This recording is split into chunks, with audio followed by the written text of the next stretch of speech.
So, hello everyone, welcome back to my channel. So, we have Mr. Gorav Gandhi with us. So, Mr. Gorav Gandhi right now is in Vienna.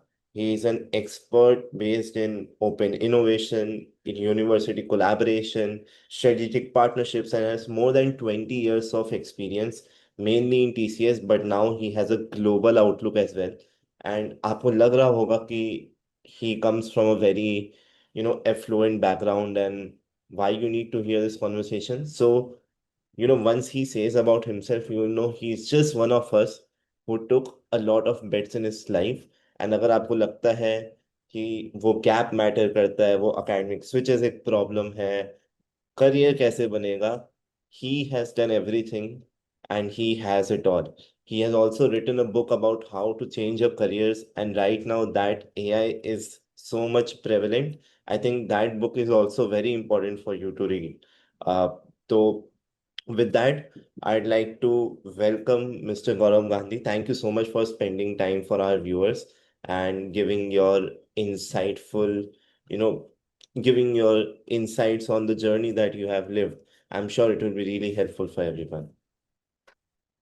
Yeah, sure. Thanks, Hemant, for the opportunity. Love to be on the podcast which you host for young people who are looking forward to uh, get on their journey of MBA in the professional world. So let me give a quick background about myself. So I grew up in a small town in the Bundelkhand region of Uttar Pradesh, one of the most backward ones. The town was so small that there was no English medium school where I lived. So at the age of 10, I began commuting close to 30 kilometers daily on a state transport bus to a nearby town just to attend school. And later, I went to a boarding school in Jhansi where I found my rhythm, excelled in sports, academics, and even became a hostel prefect. And after that, I took a gap year to prepare for the JEE exam for engineering. Unfortunately, I didn't make it through the means, but that year taught me a lot about discipline and resilience. I on to study computer science at SBBB University in Indore and joined TCS through campus placement in 2004. Over the years, I moved across domains from IT to HR to innovation, but I didn't just switch roles. I worked on global assignments across India, Germany, and Canada. Today, I'm based in Vienna, as you said. And I now transition is something what I call a portfolio career. So I now work as a mentor, author, advisor, consultant, helping both individuals and organizations navigate meaningful transitions. That's very interesting because मैं भी एक tier 2 या 3 ही कह लो उसको, उस side से आता हूँ. And like you said that you went to a boarding school. So how do you think, and you took a gap year as well Yes. after your 12 to prepare again for JEE. So I just want to have two perspectives from you. One, how did going to that boarding school changed your way of thinking because you're away from your parents, you're away from your comfort zone, and suddenly probably you are in middle of people who are extremely talented. And second, did that gap year जो आपने लिया ever Hmm. impacted you? Very good question, Hemant, because this is a question I get from a lot of my mentees too. So boarding school, when I went, I was in grade 6. So I was probably 11 years old. I was very young. But as you rightly said, there were students from all across different, cities. They were very talented. They came from good backgrounds. So it was tough. But I think what made it interesting and informative was because I was able to manage my own schedule. I had I had something which is very important for career success later in life is discipline inculcated, right? And third is taking ownership. So आपको studies खुद करना है, आपको अपना schedule खुद देखना है, right? There are no parents who are on your head to say कि अब तुम पढ़ाई कर लो, तुम्हारा exam है, and all those things, right? So you are on your own. So boarding shaped up my life pretty well. Coming to the second point, which is gap year. I think gap year, today I'm in Europe and I see gap year is a very fundamental thing. Almost every kid takes a gap year, either to Right. work in an NGO or military service, which is compulsory in Austria, but also to find themselves, explore what interests them, right? So gap year. So if you look at a perspective, our careers would be considering if we work till 60, and I'm sure we will work more because of what is going around across the world, maybe 70. Our careers would be 40, 45 years. So 1 year, 2 year doesn't make any difference in the long term. Absolutely not. तो आपने बोला कि Vienna में, Austria में या Europe में ये चीज कॉमन है, but in a market like India where it is hyper competitive, Yes. Do you think it holds true as well? See, it depends on the context, Hemant, right? So gap year आप क्यों ले रहे हैं? That's an important point to understand, right? Are you taking gap year to skill yourself, right? To prepare for exam, which will set you for life for a fantastic career, right? But how are you utilizing that time during that gap year? That is also important, right? Are you skilling yourself? Are you doing some volunteering? Are you learning something new, right? Or are you just preparing for exam? So that's the perspective I think that changes the whole definition of gap year. Right? So coming to that, like you told about how our jobs will be 40, 45 years, what do you Yeah. think has changed in the talent market that makes passive career management risky? See, I think it used to happen if you take 2, 3 decades back, the careers would be typically you join a company and you spend 20, 30 years in that company, 35 years, and then you retire. And in between, you will have your promotions at different timeline, which is set by a company 4, 5 years, whatever is the timeline. That's in private sector. In government sector, it is more or less fixed when you will get your promotion, you will retire, how will you get your pension out. Now, the world has moved from a career which used to be like traditional ladder to something like a maze, right?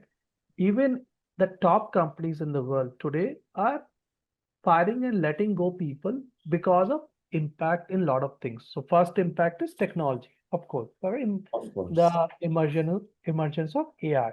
The second is also geopolitics, what is happening in terms of what governments and nations are moving towards more, having giving chance to internal talent, their own local people. So immigration policies are tightening up. The third is also economic challenges, right? Because so US had now a new tariff, which impacts a lot of industries, even in India, which means the companies may let go a lot of people, right? So in all these situations, the careers has to one has to take charge of their own career. One has to be in the driver's seat, right? Which means if you're not managing your brand, first thing, and network intentionally, you are invisible. Taking charge of your career and not leaving it entirely in the hands of your immediate manager, organization, or even family can be detrimental.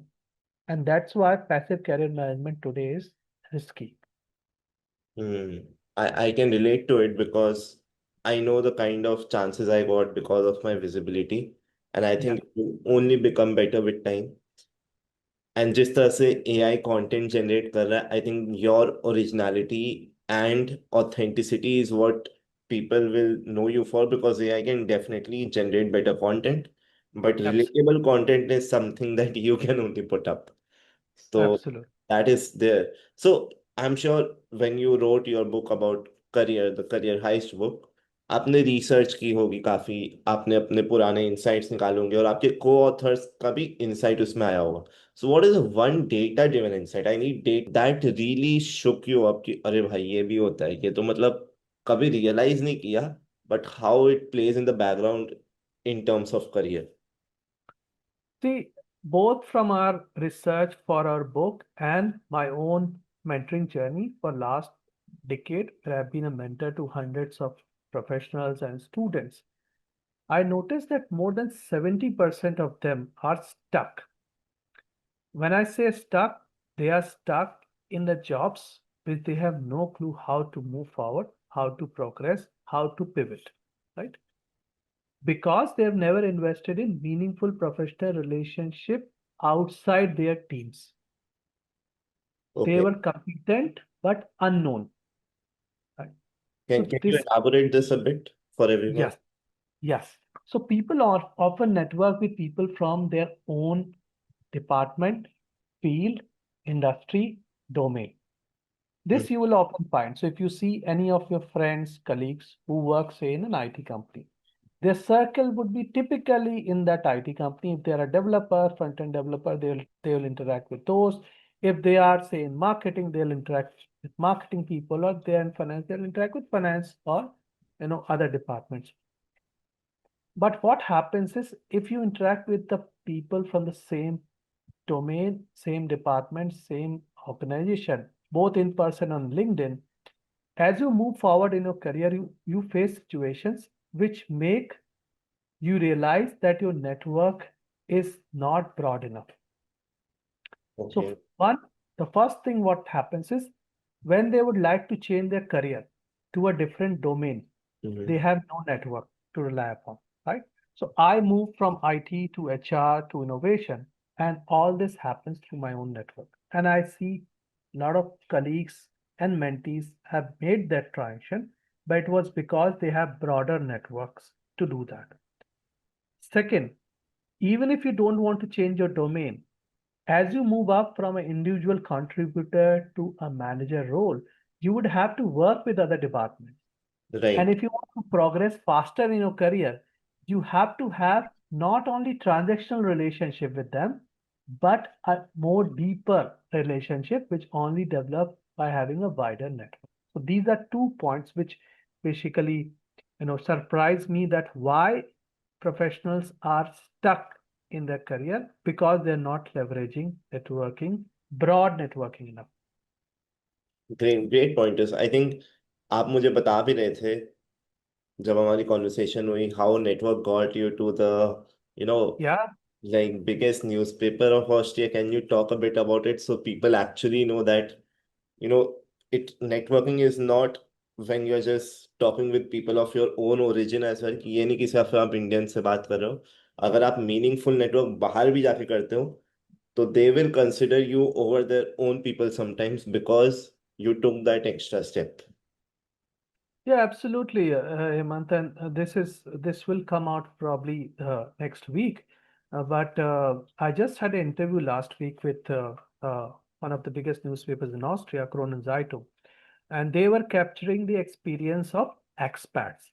Now, Austria would have probably 40% expat population in Vienna, right? So probably 800,000 people.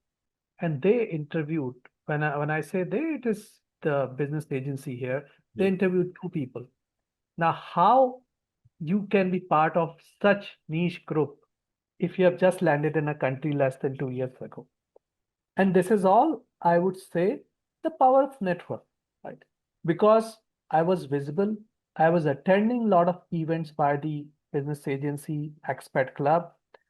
I was interacting with a lot of people in the agency. I was attending their other events. I came forward as a genuine person who is looking to learn more about this country, contribute with my skills and expertise, and see how this country as well as my own country, India, can collaborate better.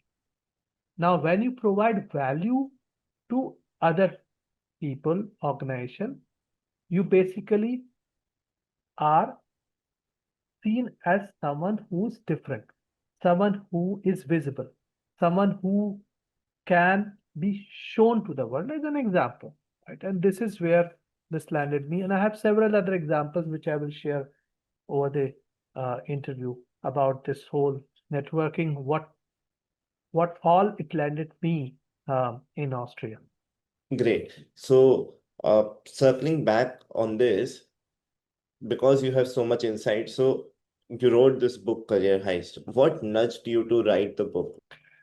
Yeah, so if you see that we have been seeing this trend very often, the idea for career heist emerged as 3 co-authors, uh, including me, my co-author Apur Bamba, who's a serial entrepreneur, other co-author Lochan Narayanan, who runs her own startup, getting women back to work and on leadership training and career transitions in Bangalore. They are from vastly different backgrounds. So one is from corporate. I worked in one corporate for almost 2 decades. another is from a startup, and third is for who work in both startup and corporate world. We got talking. We quickly realized a common thread that despite our diverse journeys, each of us had felt stuck at some point. We Right, were uncertain how to gain control over our professional lives. That was one thing. But also, we were seeing this as we had talked to people in our network, as we have talked to the people we have mentored. We often find themselves as career crossroads, but they had no playbook or a guide to rely upon. This discussion convinced us there was a huge gap. We needed a practical, honest guidebook, specially tailored to professionals facing career dilemmas in today's rapidly shifting landscape, where you have technology, where you have economic uncertainty, where you have geopolitics. So our catalyst was simple: create a guidebook we ourselves wish we had, and fill it with real stories, actionable frameworks, and honest advice and tips for professionals to take charge of their career and make the career transition they always wish for.